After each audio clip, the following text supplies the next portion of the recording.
यादव जी, तेजस्वी जी की जन विश्वास यात्रा का जिस तरीके से माहौल बन रहा है, उसका नरेशन अपना गढ़ा जा रहा है, उत्तर प्रदेश में भी तो कम नहीं हो रहा है। पीडीए यात्रा करके निकाली है समाजवादी पार्टी, और उससे जगह जगह चौपाल लगे हैं पूरे ये तमाम जिलों के जिले स्तर पर, ब्लॉक स्तर पर, और ये विधानसभा वाइज भी ये इनकी चौपाल लगी है, इनकी यात्राएं भी निकली है।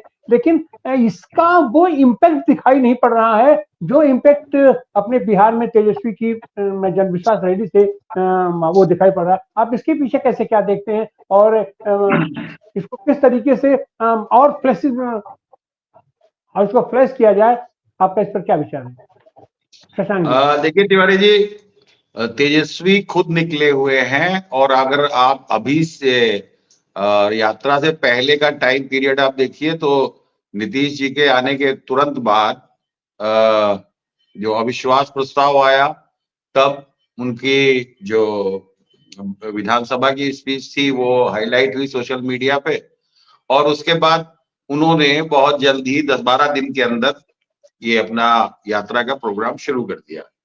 तो टाइम फैक्टर है यहाँ पर।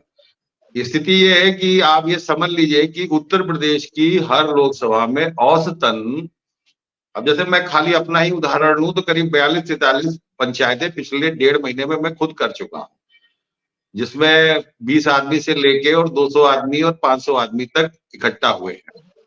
और इस तरह की हर लोकसभा में, और मतलब मेरे अलावा मेरे अतिरिक्त अन्य साथी भी कर रहे हैं और सभी कर रहे हैं, लेकिन ये चीजें मीडिया में कभी नहीं आएंगी जो हो रही है। इम्पैक्ट तो मीडिया के बेस पे आप कर रहे हैं, बकिया जब आप उत्तर प्रदेश के अंदर जब आप उतर रहे हैं, जनता में गुस्सा साफ दिखाई दे रहा है, जनता सुनने को तैयार दिखाई दे रही है।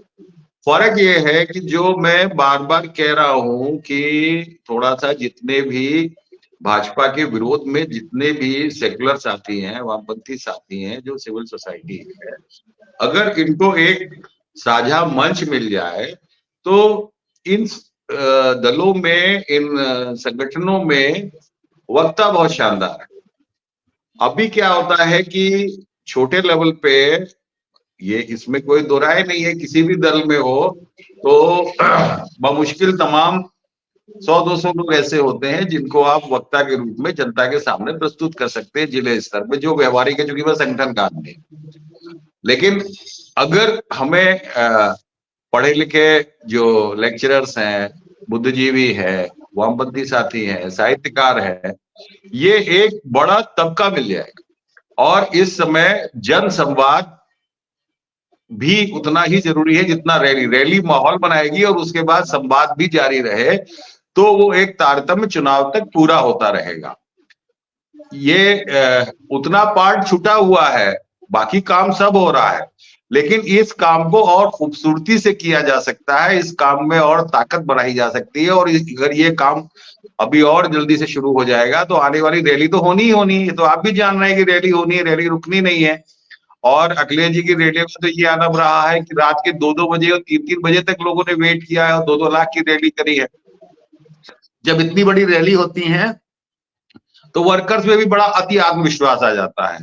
और मैं शुरू से कह रहा हूं कि वोटर्स की भीड़, जो ये भीड़ है, इसको पेनिट्रेट करके जब तक बूथ तक नहीं ले जाओगे, उसके लिए एक प्रॉपर मशीनरी की जरूरत होती है।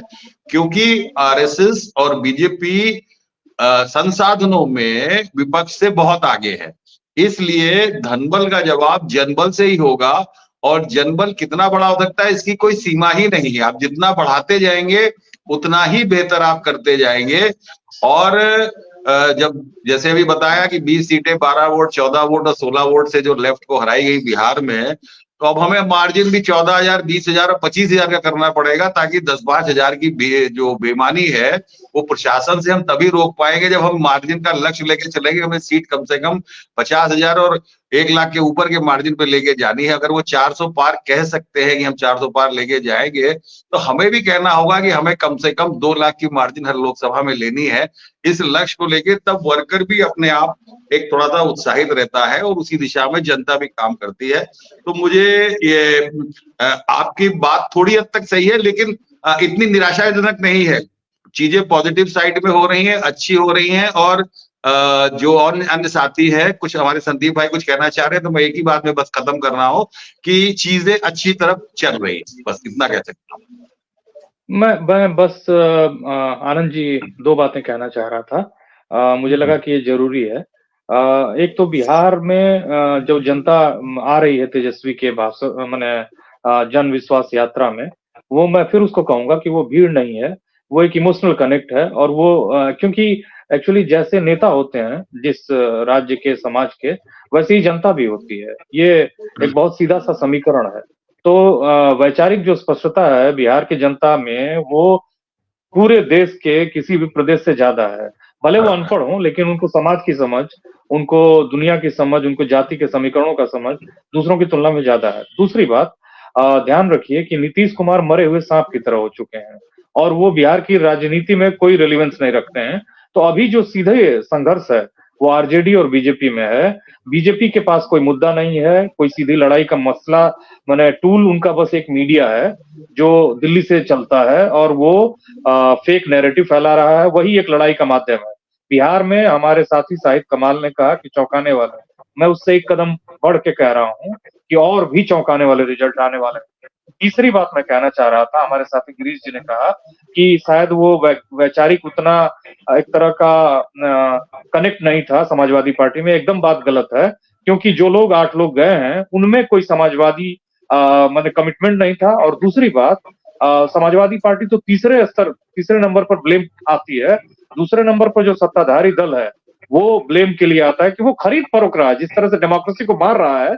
उसने 8 लोगों के वोट लिए मैनेज किया, ये सबसे खराब बात है। और तो ये खरीद फरोख्त वालों पर सवाल उठाया जाना चाहिए। तीसरे नंबर पर समाजवादी पार्टी का मसला आता है। और बिहार की राजनीति में एक और अंतर है, मैं बात कंप्लीट कर लूं सर। एक और अंतर है बिहार की राजनीति में, वो है लालू यादव। ध्यान रखिए, ये तेजस्वी की जो राजनीति शुरू हुई है वो आज और 6 महीने और 6 महीने की नहीं है। मैंने बताया कि पिछले विधानसभा चुनाव से पहले ही तेजस्वी का पॉजिटिव एक इमेज बिल्डिंग शुरू हो चुकी थी और काम भी शुरू हो चुका था। बिहार की राजनीति में एक अंतर वाला व्यक्ति जिसको हम लोग पूरे डिबेट में भूल गए, वो लालू यादव। उन्होंने वो कीमत चुकाई है जेल में रह के।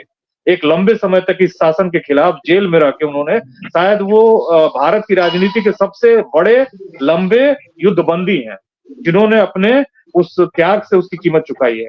और 2 और बातें कहूंगा कि देखिए, ये मैं भी ईवीएम को नहीं मानता था, लेकिन चीजों को देखने के बाद, पिछला उत्तर प्रदेश का विधानसभा चुनाव भी देखने के बाद, मुझे इलेक्टोरल बॉन्ड और चंडीगढ़ में जो हुआ, खास करके बैलेट पेपर में जब इस तरह से मैनेजमेंट हो रहा है, तो मेरा कहने का मतलब ये है कि बहुत हद तक जिस तरह से किसान आंदोलन को पूरी दुनिया के सामने कुचला जा रहा है, उनको अपने ही देश की राजधानी में प्रवेश नहीं करने दिया जा रहा है, घुसने नहीं दिया जा रहा है। मुझे लगता है कि अब बहुत कुछ बचा नहीं है देश में। इसलिए मुझे लग रहा है कि इलेक्टोरल बॉन्ड, चंडीगढ़ की घटना और जिस तरह से सुप्रीम कोर्ट को आना पड़ा, एक-एक चीजों को आप जोड़िए। और उससे पहले वहां उनके दल को जीता हुआ घोषित कर दिया गया था। सुप्रीम कोर्ट ने कहा कि नहीं, आप उनको तुरंत विपक्षियों को घोषित करिए। तो ये मुझे लग रहा है कि ये सब बहुत ही महत्वपूर्ण मसले हैं जो बहुत इस चुनाव को प्रभावित करेंगे और बहुत माने गंभीर मसले हैं। जी, आप कुछ कहना चाह रहे हैं गिरीश जी? हाँ, मैं इतना ही कहना चाहूंगा कि ठीक है, भारतीय जनता पार्टी तो पूरे देश में विपक्ष को तोड़ रही है और उसने ये काम उत्तर प्रदेश में भी किया। लेकिन मुझे खूब याद आता है जब मुलायम सिंह जी उत्तर प्रदेश की राजनीति में शिखर पर थे और मैंने अनेक बीजेपी से सीधी लड़ाई थी, तो मैंने अनेक अवसरों पर देखा कि वामपंथी दलों के यद्यपि 4 एमएलए या 5 एमएलए थे, लेकिन वो हर लड़ाई में वामपंथ को साथ लेकर के चलते थे। उसका लाभ उन्हें ये मिलता था कि जो दूसरी ताकतें थी, जो तोड़फोड़ करने वाली भारतीय जनता जैसी, बीजेपी जैसी ताकतें थी, वो सेंधमारी नहीं कर सकती थी।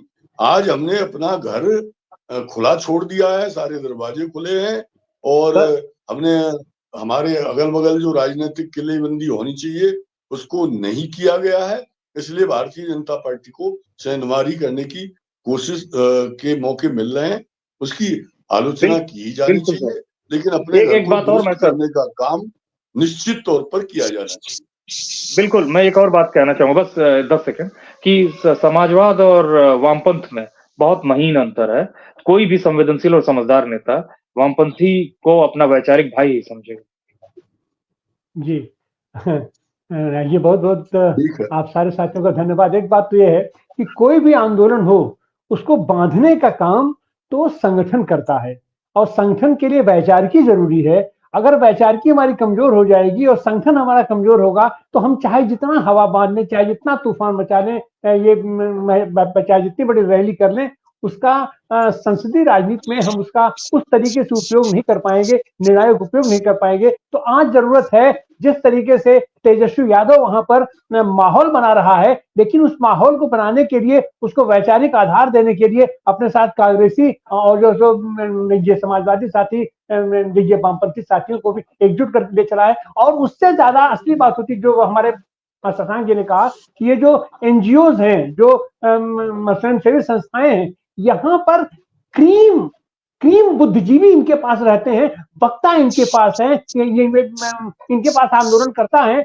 अभी हम आपको बतावें कि 3 मार्च को बनारस में सारी राजनीतिक गतिविधियां विपक्ष की तो बिल्कुल शून्य पड़ी हुई हैं, लेकिन ये जो स्वयंसेवी संस्थाएं हैं इनका अभियान अपने आप में चल रहा है। और 3 मार्च को महिला अधिकारों को लेकर के यहाँ एक रैली ये सब करने जा रहे हैं, समागम करने जा रहे हैं, सम्मेलन करने जा रहे हैं, और देश भर से तमाम महिला नेताओं को, महिला नेत्रियों को ये लोग बुला रहे हैं। तो इस तरीके की चीजों के लिए राजनीतिक दलों को भी, और खास करके जो हमारे बड़े राजनीतिक दल है, नेतृत्वकारी दल है, उनकी जिम्मेदारी बनती है कि ऐसे सारे शक्तियों को हम कैसे इकट्ठा कर सके, कैसे एकजुट कर सके। क्योंकि देखो भाई, निर्णय उसका लाभ तो आपको ही मिलना है,